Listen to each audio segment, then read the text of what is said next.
नमस्कार। इस वक्त हम हैदराबाद में मौजूद हैं। बागेश्वर सरकार का 3 दिवसीय यहाँ पर दिव्य दरबार और हनुमंत कथा का दरबार सजने जा रहा है। आप हमारे पीछे देख रहे होंगे तमाम तरह की तैयारियां चल रही हैं, टेबल लगाई जा रही है, मैट बिछाई जा रही है, टेंट लगाया जा रहा है। पूज्य बागेश्वर सरकार की 3 दिवसीय श्री हनुमंत कथा का यहाँ पर आयोजन होने जा रहा है, जिसमें 2 दिवसीय कथा और 1 दिवसीय दिव्य दरबार रहेगा। यह पहला अवसर है। हैदराबाद की नगरी पहली बार बागेश्वर सरकार कथा के लिए आ रहे हैं। यहाँ की अगर बात करें तो तमाम तैयारियां चल रही हैं और आप देख रहे हैं लगातार यहाँ के जो वर्कर हैं वो लगे हुए हैं अपने अपने काम के लिए। कोई टेबल लगा रहा है, कोई कुर्सी बिछा रहा है, कोई मैट बिछाने का काम कर रहा है।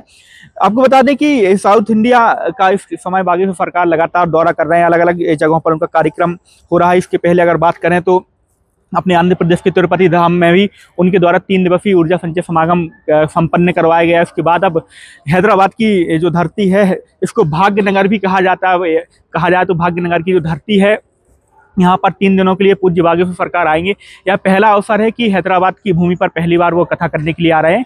और अगर बात करें तो साउथ इंडिया में चेन्नई जैसी जगहों और रामेश्वरम और तिरुपति बालाजी में कई जगह कथा कर चुके हैं, लेकिन हैदराबाद की धरती पर पहली बार आ रहे हैं। यहाँ के जो सनातनी हिंदू हैं उनके अंदर एक अलग उत्साह है, अलग ही उमंग है। अनुमान लगाया जा रहा है कि ऐसे जो आप पंडाल देख रहे हैं लगभग 300 बाई और लगभग 600 का पंडाल लगाया जा रहा है। 3 भागों में अलग अलग डिवाइड किया गया है। इसमें लगभग लाखों की संख्या में भक्त यहाँ पर पहुंचेंगे, बैठेंगे और हनुमंत कथा का रसपान करेंगे, दिव्य दरबार में भी शामिल होंगे। यहाँ के जो यहाँ बता दें कि जो उनकी एंट्री होने वाली जिस दिन वो यहाँ पर आएंगे, आगमन होगा उनका यहाँ नगर में, उसको लेकर के भव्य तैयारियां कर ली गई हैं। बड़ी ही उत्साह के साथ लोग इस कथा में शामिल होंगे और हनुमंत कथा का रसपान करेंगे।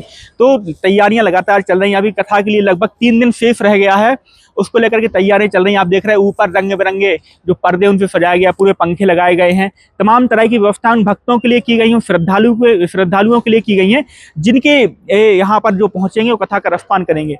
तो यह पहला अवसर है कि हैदराबाद बागेश्वर सरकार पधार रहे हैं। यहाँ के जो सनातनी हिंदू हैं, जो यहाँ पर रहने वाले लोग हैं, उनसे भी अपील करते हैं कि आप लोग इस 3 दिवसीय महाकुंभ में जो यहाँ पर आयोजित होने जा रहा है हनुमंत कथा के माध्यम से महाकुंभ का, उसमें आप लोग शामिल हों और यहाँ पर आस्था की डुबकी लगाएं। आपको बता दें कि बागेश्वर सरकार की कथाओं में लाखों की संख्या में जनमानस समुदाय पहुंचता है, जगह कम पड़ जाती है, पंडाल कम पड़ जाते हैं।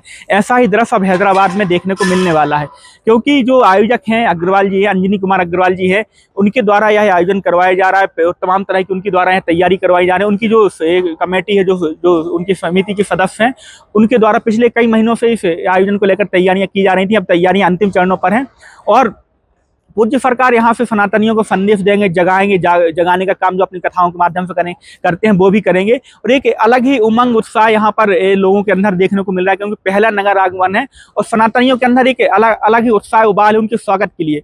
कई तरह के यहाँ आयोजन होते हैं, लेकिन किसी कथा व्यास के द्वारा इतने बड़े पंडाल में, इतने बड़े मैदान में अभी तक ऐसी कथा नहीं की गई, जो बागेश्वर सरकार के द्वारा यहाँ पर की जाएगी। और बड़े ही उत्साह के साथ यहाँ पर सनातनी और जो अन्य जो सनातन धर्म को मानने वाले लोग हैं वो भी इस कथा में शामिल होंगे और इस कथा के श्री हनुमान कथा में डुबकी लगाएंगे और रसपान करेंगे।